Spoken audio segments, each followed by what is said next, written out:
శనార్థులు అందరెట్లరు మంచిగున్నారా? మన గిద్దమ్మ ముచ్చట కార్యక్రమానికి స్వాగతం. నేను మీ వైష్ణవి. ఇయాల్టి ముచ్చట్లు చూసే ముందుగా పెద్దార్థాలు చూద్దాం పండ్రి. షురూ చేసిండ్రు ప్రవాసీ ప్రజావాణి. ఎడారి దేశంలా చిక్కుకున్నోళ్లకు ఇస్తారట హిమ్మతి.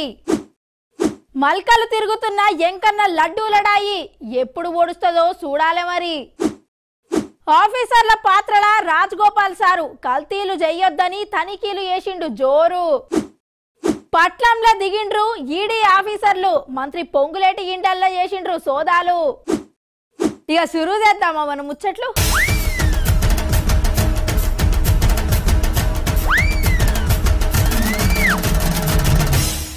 ఇప్పుడు మన తెలంగాణ ఊర్లల్లా, మండల ఆఫీసులల్లా, జిల్లా కలెక్టర్ ఆఫీసులల్లా ప్రతి సోమవారం ఓ ప్రోగ్రాం నడుస్తుంది కదా నుల్లా. అదే నుల్లా ప్రజావాణి కార్యక్రమం ఉంటుంది కదా. అంటే మనం పడుతున్న తిప్పలు ఆఫీసర్లకు చెప్పుకునేదలిగి, మనం తిప్పలేందో పేపర్ మీద రాసి పెద్ద సార్లకు ఇయ్యదలిగి వీలుంటుందని గిట్లా ప్రతి సోమవారం ప్రజావాణి అనే ప్రోగ్రాం పెడుతున్నారు సర్కారోళ్ళు.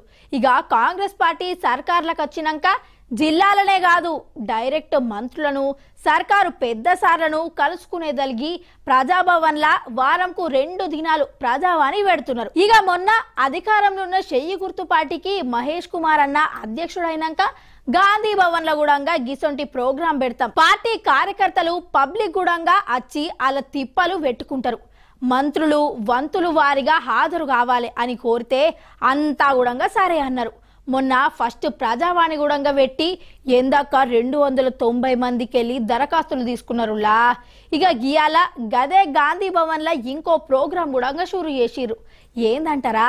ప్రవాసీ ప్రజావాణి అనే కొత్త ప్రోగ్రాం ముందటేసుకున్నారటుల్లా. ప్రజావాణి అంటే తెలుసు కానీ ఈ ప్రవాసీ ప్రజావాణి అంటే ఏందుల్లా అని అనుకుంటురులే. ఇప్పుడు ఊర్లే ప్లాట్లు కావాలన్నా, జాగుండే ఇల్లు కట్టుకునేదలిగి పైసలు కావాలన్నా, పింఛను వస్తలేదని, రేషన్ కార్డు కావాలన్నా, పట్టాకు పుస్తకంలో పేరు తప్పు పడ్డదని, లేకుంటే మా నాయన పేరు మీదున్న పట్ట మా పేరు మీదకి రావాలనో, లేకుంటే మా భూమిని కబ్జా పెట్టిండ్రు న్యాయం చేయుండ్రు సార్లు అని పోలీసోళ్ళు మావోని ఉత్తగానే కేసు పెట్టిండ్రు, మీరే కాపాడుండ్రి సారు అనుకుంటా తీర్ల తిప్పలతోటి ప్రజావాణికి పోతాం కదా. కానీ ప్రవాసీ ప్రజావాణిలా గీసొంటి దరఖాస్తులు తీసుకోరటుల్లా. మరి ఎసొంటివి తీసుకుంటారు అని అంటురులే. ఇప్పుడు మన తెలంగాణలో ఉన్న చాలా మంది పోరలు బతుకు తెరువు కోసం దుబాయో, మస్కలో, ఇజ్రాయిలో, ఇరానో, ఇరాకో ఇట్లా వేరే దేశాలకు పోతారు.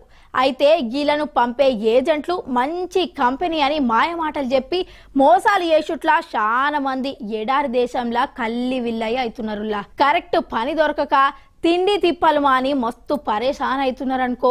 ఎటు పోవాలో ఏం చేయాలో ఎరకగాక అక్కడి జైళ్ళల్లో కూడా మగ్గుతున్నారు. ఇగో గసొంటోళ్ళ తిప్పలు తెలుసుకునేదలిగి ఈ ప్రవాసీ ప్రజావాణి ప్రోగ్రాం పెట్టిందట సర్కారు.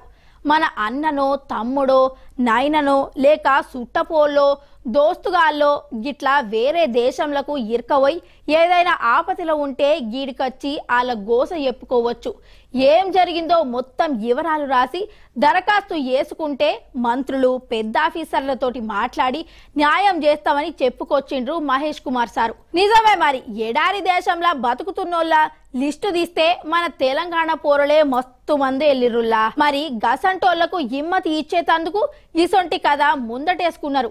మంచిదే సారు, చూడుండ్రి. మరి మీకు కూడా గిసొంటి తిప్పలేమన్నా ఉంటే పట్నం నాంపల్లి కాడున్న గాంధీ భవన్ కు వచ్చి దరఖాస్తు పెట్టుకోండ్రి. మరి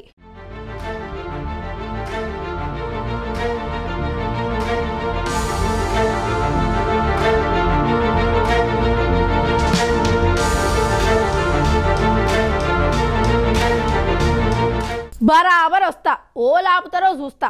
గింతకు ముందు ఓ 10 మాటలు వచ్చిన, అరే అప్పుడు యోల ఆపలేదు, ఇప్పుడు గిదేం రచ్చా ఓలన్నా ఏమనుకోని ఇవాళ రాత్రికి వస్తా, ఆడనే వండి రేపు దేవుడి దర్శనం చేసుకుంటా అని జగన్ సారు. రా, నిన్ను రాంగా ఓలొద్దంటలేరు, కానీ వేరే మత పోళ్ళు కొండ మీదికి పోవాలంటే కొన్ని రూల్స్ ఉంటాయి.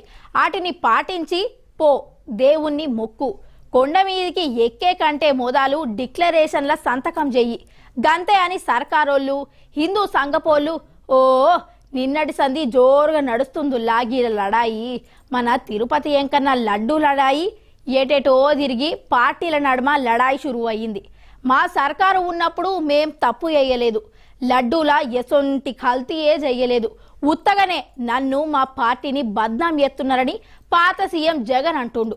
ఇదే ముచ్చట సామికి గుడంగా చెప్పి ఉత్తుత్తిగానే పుట్టిన గీ లడ్డు లడాయిని పట్టించుకోకు సామి, పబ్లిక్ మీద కోపం చూపకు స్వామి అనుకుంటా వేడుకుంటా అని జగన్ నిన్న చెప్పిండుల్లా. కొండ మీదకొచ్చి ఆన్నే నిద్ర చేసి ఇవాళ పొద్దుగాల ఎంకన్న స్వామిని దర్శనం చేసుకునేది ఉండే.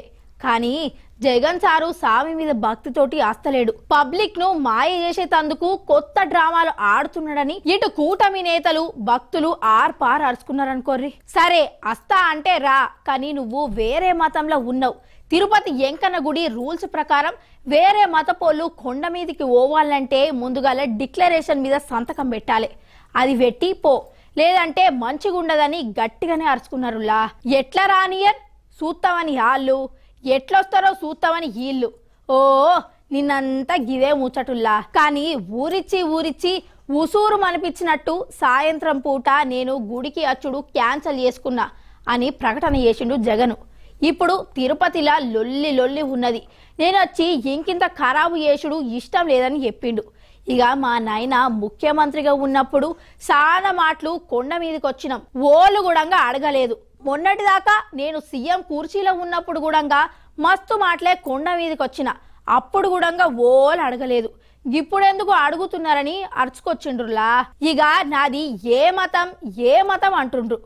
మానవత్వం, ఇంట్లా 4 గోడల నడుమ బైబుల్ చదువుతా, బయటికి వస్తే అన్ని మతాలను గౌరవిస్తా అని చెప్పిండు. ఇక ఇదే ముచ్చట మీద ఇప్పుడున్న సీఎం చంద్రాల సారు మాట్లాడుకుంటా ప్రతి మతానికి రూల్స్ ఉంటాయి, వాటిని గౌరవించాలి. నువ్వు 4 గోడల మధ్య ఎందుకు బైబుల్ చదువుతున్నావు? అందరి ముందనే చదువు. నిన్ను తిరుపతికి రావద్దని ఓలు చెప్పలేదు, 100% రా, కానీ గుడిలో ఉండే రూల్స్ను పాటించు అని చెప్పుకొచ్చిండ్రులా. నేను కుర్చీలో ఉన్నప్పుడు ఓలు అడగలేదు, నేను ఇయ్యలేదని అంటున్నావు. అధికారంలో ఉన్నప్పుడు నువ్వెంత అధికారం దుర్వినియోగం చేసినవో నీ మాటలనే చెప్తున్నావు. గది మంచి పద్ధతి కాదు అని క్లాస్ వీకిండు. ఇక లడ్డూ కాడ చూరైన గీ లడాయి ఇప్పటికైతే గీడ ఆగింది. ఇక రేపెల్లుండి ఇంకేమన్నా కొత్త ముచ్చట్లు బయటకు వస్తాయో ఈడికే ఊకుంటారో చూడాలి మరి.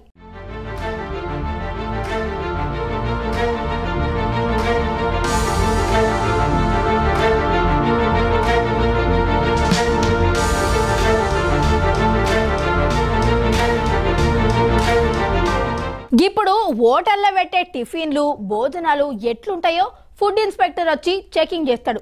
అదే మందు దుకాణంకు పోయి మందు ఎట్లా అమ్ముతున్నారు, సర్కారు రేటుకే అమ్ముతున్నారా, ఏమన్నా ఎక్కువ పైసలు తీసుకుంటున్నారా, కల్తీ మందేమన్నా అమ్ముతున్నారా అనే ముచ్చట్లను ఎక్సైజ్ పోలీసులు తనిఖీలు చేస్తారు. కిరాణా దుకాణంకు లైసెన్స్ ఉన్నదా, పప్పులు ఉప్పులు ఎట్లా అమ్ముతున్నారు, తక్కెడ బాట్లు మంచిగున్నాయా అనే ముచ్చట్లను ఇంకో డిపార్ట్మెంట్ ఆఫీసర్లు చూస్తారు.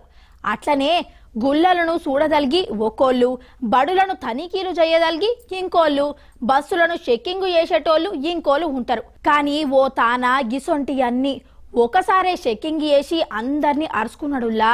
నమ్ముతలేరు కదా. ఇయో కావాలంటే గీ ముచ్చట చూడుర్రి. మన మునుగోడు ఎమ్మెల్యే కోమటిరెడ్డి రాజగోపాల్ రెడ్డి సారు నిన్న రాత్రి షెన్నూరు పట్నం కాడికి పోయిండటుల్లా. ఇక రోడ్డు పొంటి పోతుంటా కమ్మటి బజ్జీల వాసన వచ్చిందట. అరే బజ్జీలు తిందాం పాండ్రి అని ఎంబటున్నోళ్ళందరితోని బండి కాడికి వచ్చిండట. కానీ బజ్జీలు గోలుస్తున్న నూనెను చూసి ఆర్ని అవ్వ గిదేం నూనెరా వారి, గింత నల్లగుంది, గిసొంటి నూనెలా గోలిచ్చిన బజ్జీలు తింటే మేముంటావా పోతామా అని మస్తు గరమైనట. ఏం నూనె వాడుతున్నావు, యాడికెళ్ళి తెస్తున్నావు అనే ముచ్చట్లను అడిగి తెలుసుకున్నాడు. గిట్లా ఖరాబు నూనె ఆడకు, మంచిగా ఉన్న నూనె వాడు, నూనె కొంచెం నల్లగా కాగానే పారెయ్యి, గప్పుడే నీకు మస్తు గిరాకైతది, నేను కూడా రోజొచ్చి నీ దగ్గరనే తింటాని విగ్రహం చెప్పినట్టుల్లా. గంతేకాదుల్లో మంచి సరుకులు కొనుక్కో అని చెప్పి ఓ 10,000 రూపాయలు చేట్ల గుడంగా పెట్టిండట. ఇక ఆడికెళ్ళి ఓ కిరాణా దుకాణం కాడికి పోయి ఎసొంటి మాలు అమ్ముతున్నావు అని అరుచుకున్నాడట. బజార్లో దొరికే కల్తీ మాలు తేవద్దు, అమ్మొద్దు అని చెప్పిండట.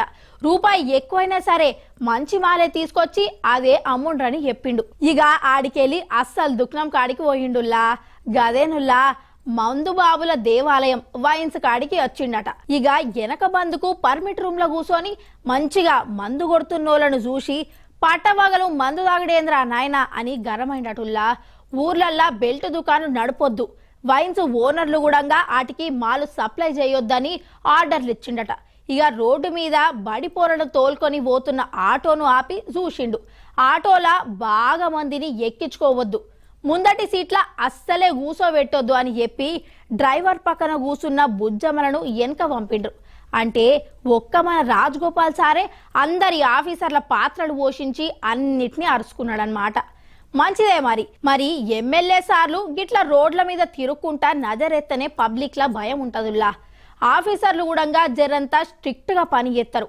మంచి పని చేసినవే రాజన్న, గీడికే ఆపుకుంటా నీకు టైంకు దొరికినప్పుడల్లా గిట్లా చెకింగ్లు చెయ్యి మరి.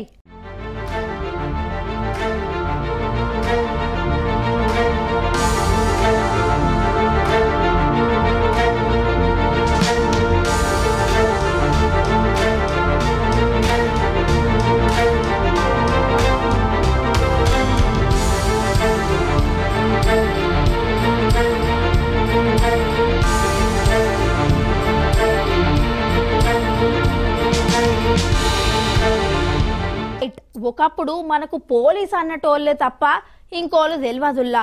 పొడవాటి తుపాకీ పట్టుకొని నెత్తి మీద టోపీ పెట్టుకొని పోలీస్ అన్న రోడ్డు మీద పోతుంటే అందరూ గజ్జుమనేటోళ్ళు. ఇక ఎస్ఐ సార్ కనిపిస్తే పెద్ద పులిని చూసినట్టే మస్తు భయపడేటోళ్ళు.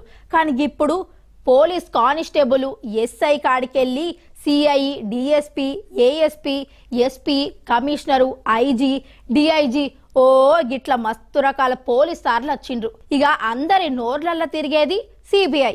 అంటే దేశంలో యాడన్నా పెద్ద నేరం జరిగినా ఏదన్నా పెద్ద స్కామ్లు జరిగితే సిబిఐ పోలీసోళ్ళు విచారణ చేస్తారు. ఇక ఇవన్నీ కాకుండా ఈ మధ్య కాలంలో బాగా చక్కర్లు కొడుతున్న పేరు ఈడీ. అవు నిజమేనులా, ఈ మధ్యన పెద్ద పెద్ద లీడర్లను, బిజినెస్ చేసేటోళ్లను ఎంక్వైరీ చేసి రాత్రికి రాత్రే అరెస్ట్ చేసి జైల్లో కూడా పెడుతున్నారు. మొన్న ఢిల్లీ ముఖ్యమంత్రి, చిన్న ముఖ్యమంత్రిని మన తానా ఎమ్మెల్సీ కవితక్కను కూడా అరెస్ట్ చేసింది ఈ ఈడీ ఆఫీసర్లే ఉల్లా. అంటే కోట్ల రూపాయలల్లా అవినీతి జరిగిందని, సర్కారుకు వచ్చే ఆమ్దానిని పక్కతో పట్టించి దోసుకున్నారని తేలిస్తే చాలు ఈడీ ఆఫీసర్లు కేసులు పెట్టి తోపు లీడర్ల ఇండ్లల్లో సోదాలు ఎత్తురు. ఆడికాన్నే అరెస్టులు కూడా చేసి ఢిల్లీకి వట్కపోతురు. గట్లుంటది ఈడీ పనితీరు. అయితే ఇప్పుడు ఈడీ ముచ్చట ఎందుకని అంటురులే, తెలంగాణలో మల్లోమారు ఈడీ ఆఫీసర్లు సోదాలు ఎత్తురటుల్లా. బిజినెస్ చేసేటోళ్ళ ఇండ్ల కాన్నో, మందు దందాల ఉన్నోళ్ళ ఇండ్ల కాన్నో, వేరే వేరే పార్టీల లీడర్ల ఇండ్ల కాన్నో కాదుల్లో, ఏకంగా మన తెలంగాణ సర్కారున్న కాంగ్రెస్ పెద్ద లీడరు మంత్రి పొంగులేటి శ్రీనివాస్ రెడ్డి ఇంటికే సూటి పెట్టిండ్రట. ఎందుకంటారా, గప్పుడెప్పుడో పొంగులేటి శ్రీనివాస్ రెడ్డి సారోళ్ళ కొడుకు కోట్ల రూపాయలు ఖరీదు చేసే క్లాసీ వాచీలు వేరే దేశంలకు తెచ్చిండట. గదేదో హవాలా రూపంలో పైసలు గట్టి దేశంలకు తెచ్చిండనేది ఈడీ ఆఫీసర్లు ఎత్తున ఆరోపణ. ఈ ముచ్చట మీద గప్పట్లనే ఓసారి మస్తుగానే లొల్లైందుల్లా. ఇగో మళ్ళా నిన్నటి సంధి మల్లో పారి రాజుకుందన్నట్లు. నిన్న పొద్దుగాలనే ఢిల్లీకి వెళ్లి దిగిన ఈడీ ఆఫీసర్లు గ్రూపులుగా విడిపోయి పొంగులేటి సారు ఇంటికి, సారోళ్ళ కొడుకు ఇంటికి, పట్నం కాడున్న సారోళ్ళ చుట్టాలు, ఇంట్లోళ్ళు, బంధువుల ఇండ్ల మీదికి పోయి తనిఖీలు చేసుడు షురూ చేసిండ్రట. ఇక సారోళ్ళ కొడుకు హర్ష నడిపే పెద్ద కంపెనీల ఆఫీసులల్లా కలిపి మొత్తం 16 జాగలల్లా రాత్రి 1 దాకా మస్తుగా తనిఖీలు చేసిండ్రులా. ఇక ఈడీ ఆఫీసర్లు ఏమేమి లెక్కించిండ్రు, ఇంట్లోలను ఏమేమి అడిగిండ్రు అనేది బయటికి చెప్పలేదు. గాని ఇక ఇండ్లు, ఆఫీసుల నుంచి మస్తుగా పేపర్లు, ఇంకేవో డాక్యుమెంట్లు పెట్టెలలో నింపుకొని తీసుకుపోయిండ్రట. అయితే ఈడీ ఆఫీసర్లు తెలంగాణకు వచ్చేది ఏకంగా మంత్రి ఇండ్లకే సూటి పెట్టిన ముచ్చట. ఇక్కడి ఆఫీసర్లకు గాని పోలీసులకు గాని అస్సలు తెలియదటుల్లా, అంతా సీక్రెట్ గా పెట్టిండ్రు. అయితే ఈ ముచ్చట మీద చెయ్యి గుర్తు పార్టీ లీడర్లు మంచిగానే గరమైతుండ్రు. సెంట్రల్ సర్కారున్న బీజేపీ పార్టీ ఈడీ, సిబిఐ ఆఫీసర్లను సొంతంకు వాడుకుంటున్నారు. అపోజిషన్ పార్టీ లీడర్ల మీద లేనిపోని కేసులు పెట్టుకుంటా మస్తు తిప్పలు పెడుతున్నారు అని ఆరోపించుడుల్లా. మా పొంగులేటి సారు వాళ్ళ కొడుకుకు ఏ తప్పు చేయలే, కోర్టుకు పోయి తెలుసుకుంటామని సవాల్ కూడా చేసింది. కానీ మొన్నటిదాకా ఈడీ ఆఫీసర్లకు కారు పార్టీ లీడర్లకే నడిచేది లడాయి. ఇక ఇప్పుడు చెయ్యి గుర్తు లీడర్ల కాడికి వచ్చిందన్నమాట. మరి ఈ వాచీల కథ యాడికొస్తుంది, ఎంత రాజకీయం చేస్తారో చూడాలి మరి.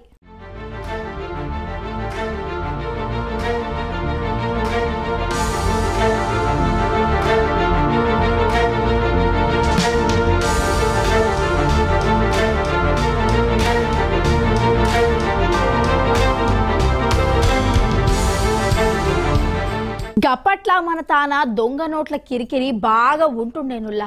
అరే అప్పట్లా 500, 1000 రూపాయల నోట్లు చూస్తే చాలు గజ్జుమంటుండే.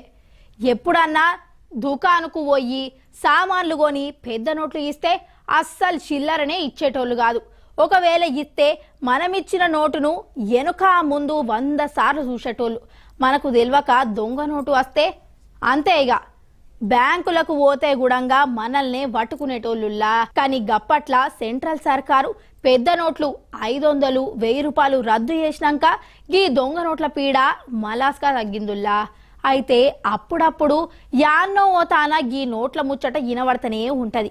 ఇక నిన్న మొన్న మన జగిత్యాల జిల్లా కోరుట్ల కాడ దొంగ నోట్ల కదా మళ్ళా ముందటికొచ్చిందుల్లా. ఈ పట్నంలా రోడ్డు పక్కకు దందా చేసేటోళ్లకు దొంగ నోట్లు వస్తున్నాయట. అరే ఇదేంది అని సీసీ కెమెరాలు చెక్ చేస్తే అసలు ముచ్చటంతా బయటపడ్డదట. పట్నంలో ఉండే ఒకన్న గిట్ల దొంగ నోటు తెచ్చి చిన్న చిన్న దందాలు వేసుకునేటోళ్లకు దగ్గరకు పోయి ఓ 50 రూపాయల సామాను, 100 రూపాయల సామాను కొంటున్నాడట. వాళ్లకు నకిలీ 500 నోటు ఇచ్చి చిల్లర పట్టుకొని పోతున్నాడట.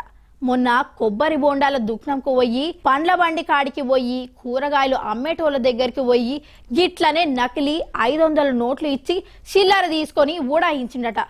అమ్మో మాకు దొంగ నోటు వచ్చిందని పక్క దుకాణం ఆయనకు చెబితే, అయ్యో నాకు కూడా మొన్న గట్లనే వచ్చింది అని ఆయన గోస చెప్పుకున్నట. ఇట్లా ఒకోల బాధ ఒకోలు చెప్పుకునేసరికి అసలు ముచ్చటంతా బయటపడ్డదుల్లా. గా అన్న ఓలో గాని బాగానే నకిలీ నోట్లను పట్టుకొస్తున్నాడు. యోల్కు అనుమానం రాకుండా గిట్లా చిన్న చిన్న దందా వేసేటోళ్లకు దగ్గరికి పోయి చిల్లర తెచ్చుకుంటున్నాడు. ఇక ఇప్పుడు ఈ ముచ్చట సీసీ కెమెరాల నిండుగా దృశ్యాలు మస్తుగా చక్కర్లు కొడుతున్నాయిలా. ఈ ముచ్చట తెలిసిన నాటి నుంచి గాడ ఉన్నోళ్ళంతా 500 రూపాయల నోటు చూస్తే మళ్ళా జల్లుమనే కథ షురువు అయిందుల్లా. ఎంతకైనా మంచిది మీరు కూడా జరంత జాగ్రత్తగా ఉండుర్రుల్లా. ఈ ముచ్చట మీద పోలీసోళ్ళు కూడా మంచిగానే విచారణ చేస్తున్నట. మరి గీ అన్న యాడికెళ్ళి వచ్చిండు, గా నోట్లు యాడికెళ్ళి తెస్తుండు అనే ముచ్చట్లు ఎప్పుడు బయట పడతాయో చూడాలి మరి.